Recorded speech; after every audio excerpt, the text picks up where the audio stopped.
আজারি হুজুর March for গাজায় চোখে একটা সানগ্লাস পরিছে, ভালোই লাগিচ্ছে মাশাল্লাহ।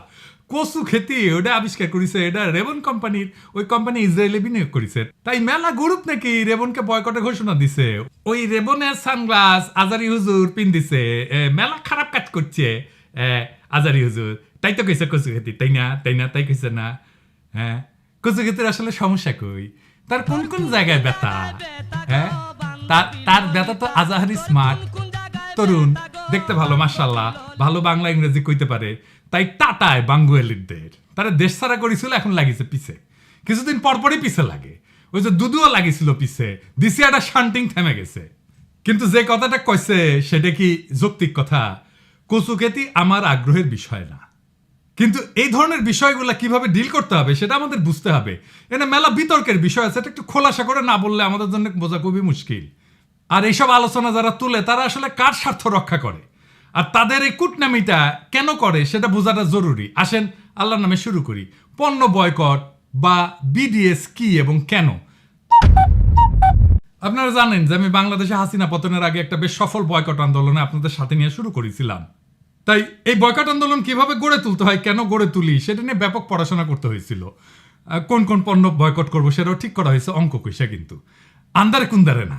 যাই হোক, এই অমুকটা কেন বয়কট করলো না, অমুকটা কেন বয়কট করলো না, এগুলো যারা বলে এরা হইতেছে যারা ক্ষতিগ্রস্ত হচ্ছে তাদের লোক। আমরা দেখবো যে রেবন কোম্পানি আসলে বয়কটের লিস্টে আছে কিনা। এবং এই ইন্ডিয়ানরা যে অ্যাটিটিউড করেছে, কচু খেতি একই অ্যাটিটিউড করেছে, কারণ ওর লাগিছে। ওই তো ইসরায়েলি পত্রিকায় লেখে, তো নিজে লেখে, হারেজ বলে পত্রিকাত লেখে ওই। হ্যাঁ, ইসরায়েলের পত্রিকা, ওটার সমস্যা নাই। রেবান এটা ইসরায়েলি কিনা কোম্পানি কিনা সেটা ঠিকই নাই, এটা বয়কটের লিস্টে আছে কিনা সেটা ঠিকই নাই, তাও ওই লাগিছে। তো রেবান কোম্পানি কি ইসরায়েলি কোম্পানি? না, রেবান কোম্পানি কোনো ইসরায়েলি কোম্পানি না। রেবান এটা প্রতিষ্ঠিত হয় 1937 সালে আমেরিকায়, নিউ ইয়র্কের রচেস্টার শহরে বাউশ অ্যান্ড লম্ব এই নামে একটা আমেরিকান কোম্পানি এটা প্রতিষ্ঠা করে। এই ব্র্যান্ডটা মূলত আমেরিকান বিমান বাহিনীর পাইলটদের জন্য তৈরি, অ্যাভিয়েটার বলে, অ্যাভিয়েটার সানগ্লাস। খুবই জনপ্রিয়তা পায়, জিয়া পড়তেন, বাইডেন পড়তো। 1999 সালে বাউশ অ্যান্ড লম্ব রেবান বিক্রি করে দেয় ইতালির লাক্সোটিকা গ্রুপকে। এসসিলার লেক্সোটিকা কোম্পানি, এটা একটা Franco Italian multinational company, head office হচ্ছে ইতালির মিলান শহরে। তাই আপনি যদি কোন দেশের কোম্পানি এটা বলতেছেন, তাহলে রেবনকে ইতালিয়ান কোম্পানি হিসেবে বিবেচনা করতে হবে। এবং মালিক এসসিলর লেক্সোটিকা। রেবন সানগ্লাস কই তৈরি হয়? মূলত ইতালি এবং চীনে তৈরি হয়। তার মানে রেবনের উৎপত্তি আমেরিকা হইলেও এখন এটা ফ্রেঞ্চ ইতালিয়ান কোম্পানি মালিকানা নেই, এবং এর সাথে ইসরায়েলের কোনো সম্পর্ক নাই। তাহলে কচু খেতি বিনিয়োগের কথা কেন আনলো? কারণ হচ্ছে নুয়ান্স হেয়ারিং বলে একটা কোম্পানি ছিল, ইসরায়েলি স্টার্ট আপ কোম্পানি, মানে যেগুলো শুরু করে কিন্তু বড় হইতে পারে না, ছোট কোম্পানি হিসেবে শুরু করে, কিন্তু তাদের টেকনোলজি ভালো, প্রোডাক্টও ভালো, কিন্তু তাদের এত ছোট কোম্পানি যে বড় স্কেলে যাইতে পারে না, এগুলোকে বলে স্টার্ট আপ। পরে এটা বড় কোম্পানির কাছে বিক্রি করে দেয় আর কি, এভাবেই চলে আর কি।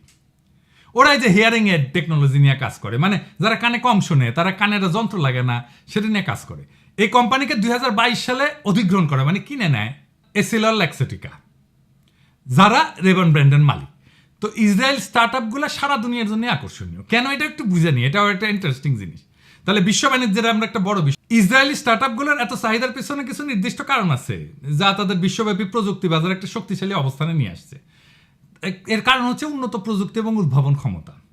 ইসরায়েলকে অনেক সময় বলা হয় স্টার্ট আপ নেশন, কারণ তারা কৃত্রিম বুদ্ধিমত্তা, সাইবার নিরাপত্তা, মেডিকেল টেকনোলজি, এগ্রোটেক এবং মিলিটারি টেকনোলজিতে দারুণ উন্নত। অনেক উদ্ভাবন প্রথম শুরু হয় ইসরায়েলি সেনাবাহিনীর গোয়েন্দা ইউনিট, বিশেষ করে ইউনিট 8200, এইটা থেকে অনেক দক্ষ প্রকৌশলী এবং উদ্যোক্তা বেড়ায় আসে, যারা পরে উচ্চমানের প্রযুক্তি স্টার্ট আপ গড়ে তোলে ইসরায়েলে।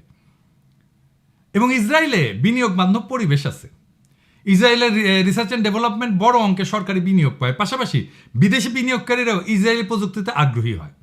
এতে করে স্টার্ট আপ দ্রুত বৃদ্ধি পায়। ইসরায়েলের আভ্যন্তরীণ বাজার ছোট হয়, তারা শুরু থেকেই আন্তর্জাতিক বাজারকে টার্গেট করে পণ্য তৈরি করে, ফলে আন্তর্জাতিক কোম্পানিগুলোর কাছে এই সমস্ত প্রযুক্তি অত্যন্ত আকর্ষণীয় মনে হয়।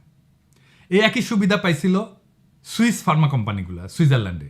নিজেদের বাজার এত ছোট যে সার্ভাইভ করার জন্য তাদের গ্লোবাল হয়ে উঠতে হয়েছিল। ছোট একটা দেশ, কিন্তু দেখেন কত বড় বড় ফার্মা কোম্পানি এই দেশের, নোভার্টিস, রস, ভাইফর, খুব বড় কোম্পানি। কিন্তু কচুকের জাল যে ওর অফিস ছিল জেরুজালেমে কয়েক মাস আগেও, তো বন্ধ করে দিছে। তো জেরুজালেমে অফিস ছিল কি জন্যে? ওই আল জাজিরা ছেড়ে দিবে? ওইখানে তো তাহলে বিনিয়োগ করছে আল জাজিরা, তাই না? ইসরায়েলে বিনিয়োগ করছে না, একটা অফিস করা মানে তো বিনিয়োগ করা। ওইখানে ওইখানে লোকদের বেতন দিতে হয়েছে না, টাকা দিতে হয়েছে না, বাসা ভাড়া করতে হয়েছে না, ওখানে পণ্য কিনতে হয়েছে না, ওখানে লোকজন ওখানে কেনে না। ওদের আল জাজিরা যারা কাজ করে তারা ইসরায়েলের মার্কেট থেকে পণ্য কেনে না।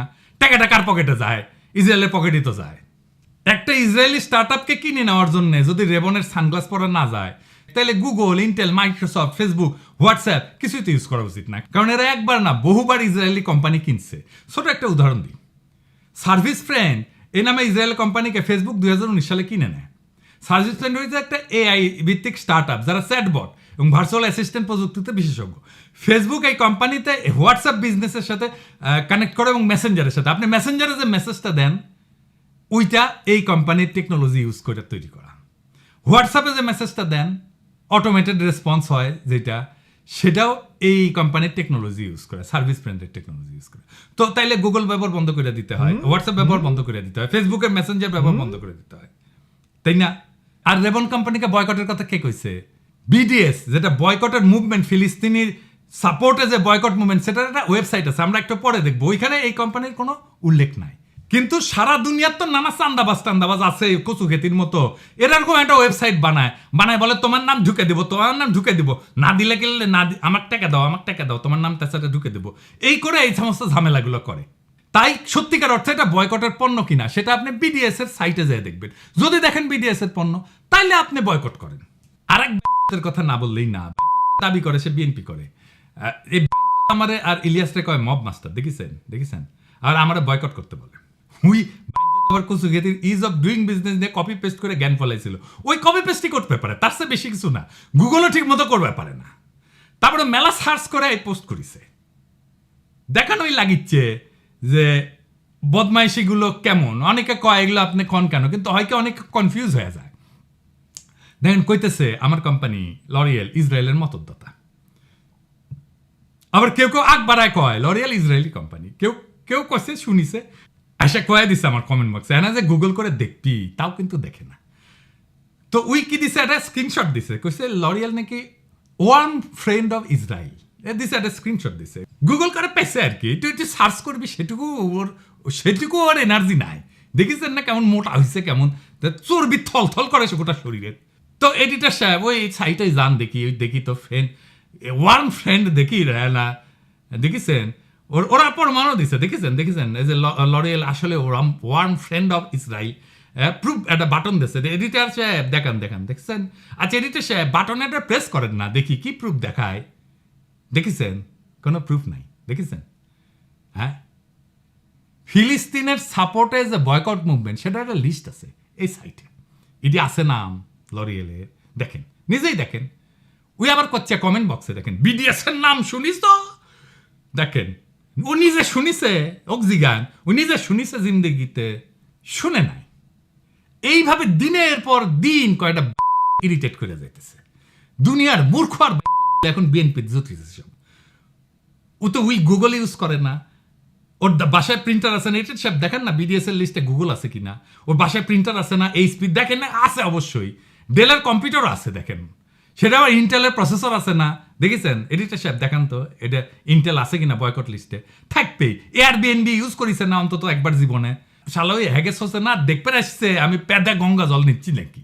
শালা তোর পাশার যে গু আছে সেটা পরিষ্কার কর। আমি প্যাদা গঙ্গা জল নিচ্ছি কিনা সেটা দেখা লাগবি না, কারণ প্যাদা গঙ্গা জল নেওয়া লাগে না, হ্যাগেস শোষা লাগে, তুই সেটা করছিস। আচ্ছা ধরা যাক যে আমি এমন একটা কোম্পানিতে কাজ করি যা বয়কটের অধীনে ওই লিস্টে আছে, তাহলে কি করব? যখন ভারতীয় পণ্য বয়কট চলতেছে তখন আমরা এসে একজন কইল যে দাদা আমি প্যারাসুট কোম্পানিতে কাজ করি, আমি কি করব? আমি কইলাম মন দিয়ে কাজ করবেন, বেতন নেবেন, আর ওই বেতন দিয়ে জুই নারিকেল তেল কিনবেন। আমরা পণ্য বয়কট করেছি, প্যারাসুটের চাকরি তো বয়কট করি নাই, তাই না? এখন আপনারাই বলেন, দেখলেন তো গুগল তো এই বয়কটের কোম্পানিতে আছে, ইন্টেল আছে, আমাজন আছে, এইচপি আছে, কে নাই? কোন বড় কোম্পানি নাই? তো আমরা গুগলে যারা বাংলাদেশি কাজ করে তাদের গুগলের চাকরি ছেড়ে দিতে বলবো নাকি বলে দেওয়া উচিত? আমরা গুগল ব্যবহার বন্ধ করে দিব, জিমেল ব্যবহার বন্ধ করে দিব, নাকি করা উচিত? গুগল ড্রাইভ ব্যবহার বন্ধ করে দিব, গুগলের সব সার্ভিস বন্ধ করে দিব?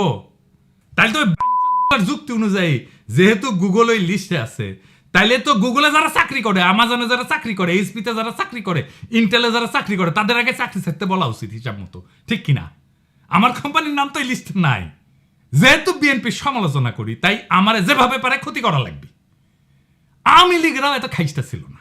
মানে এই যে নিঝুম মজুমদার, অমি পিয়াল, এরা far better as human being. দেখেন, ওরা অনেক ফাজলামি করেছে, কিন্তু পলিটিক্যাল সেই ফাজলামি। কিন্তু কখনো আমাকে পেটে লাথি মারা যায় কিভাবে, সে ধান্দা করে নাই। আরে ভাই, আমি তো ইয়াবা বেশি না, চান্দাবাজিও করি না, একটা ডিসেন্ট পেশায় আছি। আমার লরিয়ালের চাকরি না থাকলে এই এসে কইতো যে আমি কিছু করতে পারি না, ইউটিউব বানায়, পেট চালায়। সেটা অসম্মানের কাজ না, ইউটিউব বানায়, পেট চালানো অসম্মানের কাজ না, কিন্তু বিরোধীদের জায়গা তো ধরতে হবে পলিটিক্যাল, এসব নিয়ে না। তা হারামজাদা, তুই যে এনওয়াইপিডিতে কাজ করিস, লিঙ্কডিনে ট্যাঙায় রাখছু, খুব গর্ব নিয়া ট্রাফিক কন্ট্রোলে কাজ করিস। এনওয়াইপিডি তো ইসরায়েলে ট্রেনিং নিতে যায়। এনওয়াইপিডির সাথে তো ইসরায়েলের কন্ট্রাক্ট আছে, ট্রেনিং এর কন্ট্রাক্ট আছে, কোঅপারেশনের কন্ট্রাক্ট আছে। এমএনএসটিও বলছে যে বারবার এনআইপিডি ট্রেনিং করতে যায়।